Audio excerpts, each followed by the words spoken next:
পয়লা বৈশাখে ধনিয়াখালীর বিধানসভার বিভিন্ন এলাকায় নির্বাচনী প্রচার করলেন হুগলি লোকসভা কেন্দ্রের তৃণমূল প্রার্থী রচনা বন্দ্যোপাধ্যায়। গোরাপ থানার মৌবেশ এলাকা থেকে হুদখোলা গাড়িতে চড়ে প্রচার শুরু করেন প্রার্থী। ধনিয়াখালী বিধানসভা এলাকার বিভিন্ন এলাকার মোড়ে মোড়ে উৎসাহিত জনতাদের উদ্দেশ্যে বাংলা নববর্ষের শুভেচ্ছা বিনিময় করেন রচনা। সবাই ভালো থাকবেন।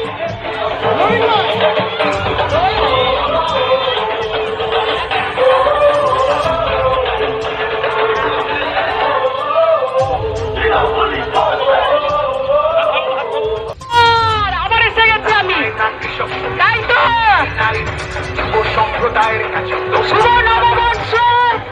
সবাই যেন আপনাদের সঙ্গে সব সময় থাকতে পারি, আপনাদের পাশে থাকতে পারি। আপনাদের সকলের জন্য অনেক করে স্বপ্ন আছে করার, অনেক কাজ করার আছে, কিন্তু সবটাই আপনাদের আশীর্বাদ ভালোবাসার উপরে। সবাই ভালো থাকুন, সবাই আনন্দে থাকুন, এই বছর আপনাদের খুব ভালো কাটুক। আজকের এই শুভ দিনে আমি আপনাদের সকলের সামনে আসতে পেরেছি, আমি খুব খুব খুশি। আপনাদের গ্রাম ঘুরছি, আমার খুব ভালো লাগছে, সুন্দর গ্রাম আপনাদের। খুব ভালো থাকবেন, নববর্ষের অনেক অনেক শুভেচ্ছা আপনাদের, আশীর্বাদ করবেন সব সময়।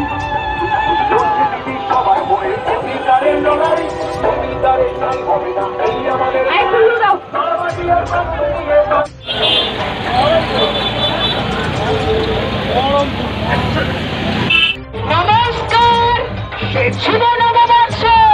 তাই তো সবাইকে শুভ নববর্ষের অনেক অনেক শুভেচ্ছা। সবাই ভালো আছেন, খুব ভালো থাকবেন। সবার জন্য আমার অনেক অভিনন্দন, অনেক ভালোবাসা, প্রণাম জানাচ্ছি। আপনাদের এখানে অনেকক্ষণ ধরে ঘুরছি, খুব ভালো লাগছে। আপনাদের এই জায়গা খুব সুন্দর, আরো সুন্দর হবে। সাথে থাকবেন, পাশে থাকবেন। তৃণমূল কংগ্রেসের পাশে যদি থাকেন, আপনাদের পাশে থাকার দায়িত্ব আমাদের মমতা বন্দ্যোপাধ্যায় সরকারের। আমাকে দায়িত্ব দিয়েছেন আপনাদের সাথে থাকার, আপনাদের পাশে থাকার। সেই দায়িত্ব, সেই কর্তব্য আমি নিশ্চয়ই ভালোভাবে পালন করব।